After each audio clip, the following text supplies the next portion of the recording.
அனைத்து சட்டப்பேரவை உறுப்பினர்களுக்கும் அரசு சார்பில் வண்டி வழங்கப்படும் எனவும் வண்டி செல ஊதியமாக மாதம் 75,000 ரூபாய் வழங்கப்படும் எனவும் அறிவித்துள்ள முதலமைச்சர் விஜய், சட்டப்பேரவை உறுப்பினர்களுக்கு உதவியாளர்கள் பணியமர்த்தப்பட்டு மாதம் 25,000 ரூபாய் ஊதியம் வழங்கப்படும் எனவும் தெரிவித்துள்ளார். மக்களாட்சியின் மிக முக்கிய தூண்களில் ஒன்றாக விளங்குபவர்கள் மாண்புமிகு சட்டமன்ற உறுப்பினர்கள்.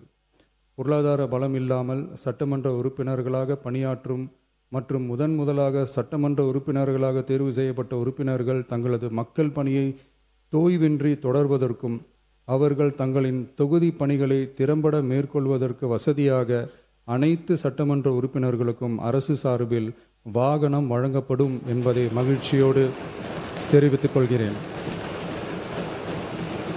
சட்டமன்ற உறுப்பினர்களுக்கு அரசு வாங்கி வழங்கும் வாகனத்தை பராமரிக்கும் விதமாக வாகனத்திற்கு ஓட்டுநர், எரிபொருள், வாகன பராமரிப்பு உள்ளிட்ட செலவினங்களுக்காக மாதந்தோறும் ரூபாய் 75,000 வாகன படியாகவும், அலுவலக பணிகளில் உதவி செய்ய ஓர் உதவியாளரை நியமித்துக் கொள்ள மாதந்தோறும் ரூபாய் 25,000 உதவியாளர் படியாகவும்